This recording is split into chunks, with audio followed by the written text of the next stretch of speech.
Bonjour à tous et bienvenue sur ma chaîne Easy Guitar Effect. Aujourd'hui je fais une vidéo pour vous expliquer euh, le fonctionnement du câblage particulier sur la plupart des amplis qui concerne les entrées 1 et 2 instruments. Donc j'ai fait trois parties. La première partie, on voit ici on va voir un peu comment ça se passe quand on n'a aucune des guitares qui est branchée sur les entrées 1 et 2. Ensuite, on va regarder comment ça se comporte quand on vient rentrer une guitare sur l'entrée 2 et comment ça se comporte quand on va rentrer une guitare sur l'entrée 1. Alors, regardons un petit peu la schématique de base quand on ne branche aucun des instruments. Alors, la particularité aussi, c'est l'utilisation d'un jack mono équipé d'une lame qui va servir d'interrupteur. Donc là, quand aucun des instruments n'est branché sur les entrées, on a la lame qui vient toucher le signal ici. Donc on voit ici que les deux 68K vont se retrouver en parallèle par le biais de ce contact là, et que la 1 mégome ici va se retrouver court-circuitée directement à la masse. Donc on va avoir l'équivalent de ça, donc les deux 68K ici reliés directement à la masse. Donc pour pas dire une résistance équivalente de 34K, et je rappelle que cette partie-là vient directement se connecter sur la grille du premier tube de préamp. Alors à quoi ça sert ça? Et bien tout simplement, imaginez que votre ampli est en route, il n'y a aucune guitare de branchée. Si l'entrée ici était en l'air, si on n'avait pas cette résistance-là, factuellement on pourrait ramasser du bruit et du coup entendre un gros buzz dans l'ampli. Donc ce qui serait complètement désagréable. Donc là l'idée c'est de mettre la grille à la masse, donc au travers d'une 34K. Voilà, donc il faut une résistance quand même assez faible, voilà, pas foutre du 1 mégome ou du 2 mégome, voire plus, sinon ça n'aura aucun effet. Enfin ça n'aura pas l'effet escompté en tout cas.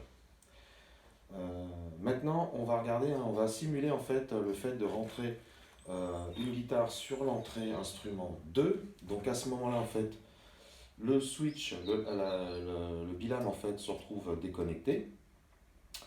Et par contre, on a toujours la 1 mégome ici qui est mise en court-circuit, puisque sur l'entrée 1, ici, le bilam est toujours en contact. Donc quand on regarde un petit peu ça, donc ça veut dire que ce point-là ici se retrouve à la masse. Donc là, on rentre le signal ici, on ressort là, et on a cette résistance-là qui est mise directement à la masse. Donc on a l'équivalent de ça. Enfin, on a ça. On se retrouve avec un pont diviseur de tension avec deux résistances de même valeur.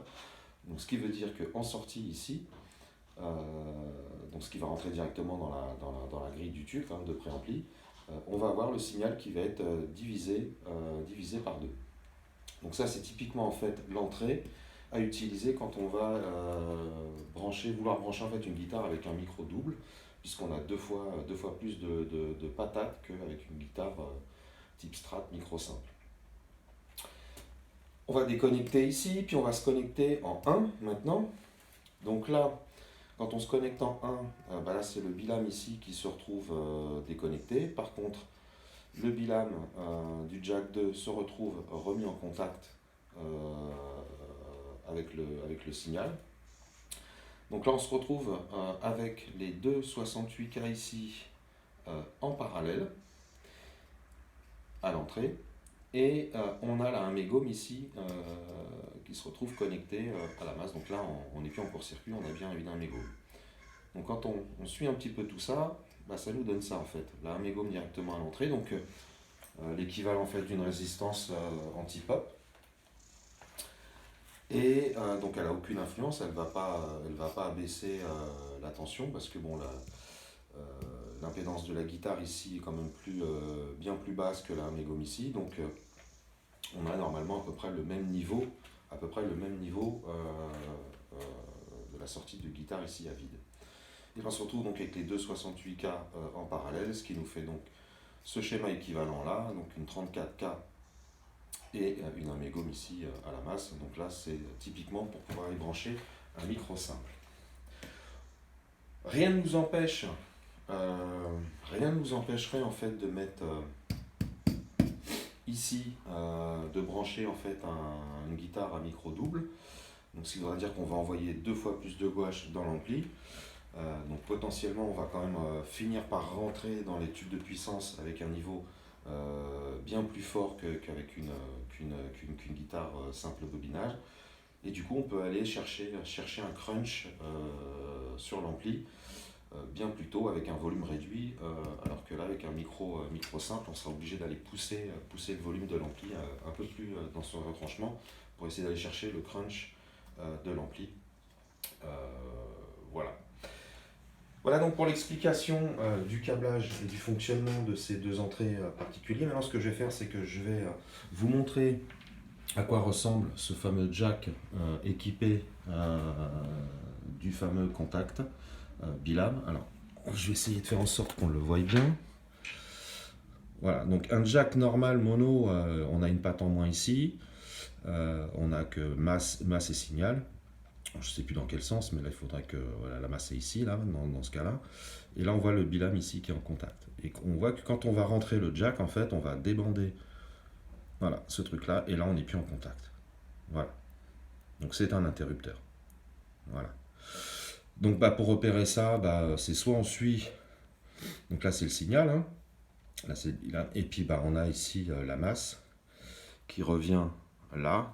Alors là je vois pas très bien parce qu'au travers de la vidéo, mais ouais, je crois qu'on est en contact direct, donc là on est à la masse. Ensuite pour repérer où est le signal et où est le switch, ici il suffit de regarder, là on voit que là le signal arrive ici, donc là on est sur le signal et le switch en haut. Donc là typiquement quand on regarde comme ça, on a switch, signal, masse. Voilà. Et puis si vous avez un doute, rien ne vous empêche de prendre le multimètre en mode continuité puis de vérifier ça au multimètre. Voilà, pour s'assurer de le câbler correctement, afin de respecter cette schématique. Voilà, c'est fini pour cette vidéo. J'espère que vous y verrez un petit peu plus clair maintenant. Et puis je vous dis à plus tard.